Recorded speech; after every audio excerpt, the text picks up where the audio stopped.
বন্ধুরা আসসালামু আলাইকুম। আমরা চলে আসলাম ঘরোয়া পোশাক কাটতে। ঠিক 15 থেকে 20 দিন পর পর আমরা পোশাক কাটি তরকারির জন্য।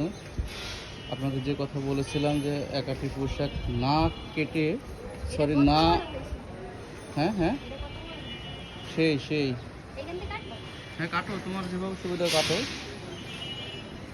আপনারা বাজার থেকে পোশাক একাটি কিনে আনার পর সব রান্না করবেন, তবে একটা বা দুইটা ডগা লাগিয়ে দেবেন।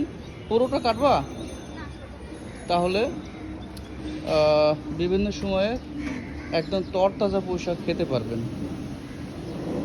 এই যে দেখেন, আমরা লাগিয়েছিলাম, এ কারণেই আজ খেতে পারছি। শ্যামলী, পোশাক যে লাগাইছিলাম তুমি তো নিষেধ করছিলে, এখন কেমন লাগে? হ্যাঁ, কেমন লাগে? এই যে ভিতরে খাঁচা আছে, খাঁচার ভিতরে কবুতর। আজকে যদি কোয়েল পাখি পেতাম কিনে নিয়ে আসতাম, কিন্তু দুঃখের বিষয় পেলাম না। আজকে তরকারি হবে ওতে? হ্যাঁ, শিওর?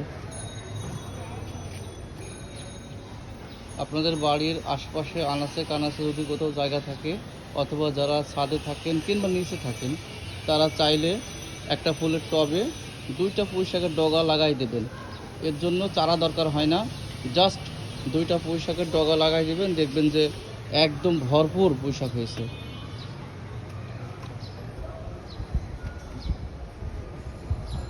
আজকে কি তরকারি হবে ওতে?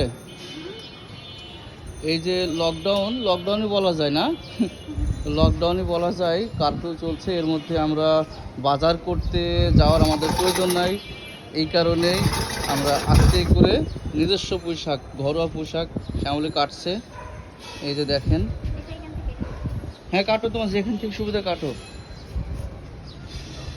এই যে দেখেন, পোশাক সব কাটছে, সুন্দর সুন্দর পোশাক এসছে। কাটো কাটো, আরে আরো কাটো, কাটো কাটো আরো। অনেক অনেক পোশাক এসছে, অনেক। দেখি দেখাও তো কি পরিমাণ পোশাক হলো। এই যে বন্ধুরা দেখেন, আপনারা ঘুরে এইদিকে দেখি, দেখাও তো। হবে এই তো তরকারি, এই যে যা হয়েছে 2 জনের হয়ে যাবে। এই দিক থেকে কয়টা কাটো, হ্যাঁ যাও, সাবধানে কাটো।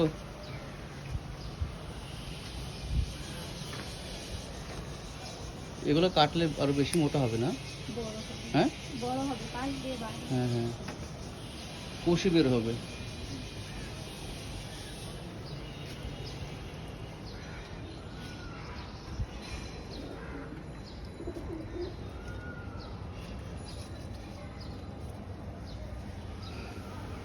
আপনারা অবশ্যই একটা দুটো পোশাক লাগাই দিয়েন, তাহলে ঘরোয়া পোশাক খেতে পারবেন।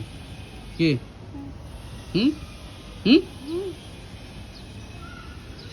হ্যাঁ এই যে গোড়ার দিকে, হ্যাঁ এখানে কিছু হয়েছে, এগুলো কাটো।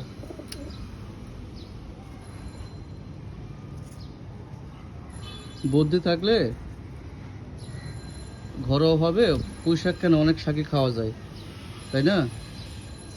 যায় না, শুধু দরকার বুদ্ধি।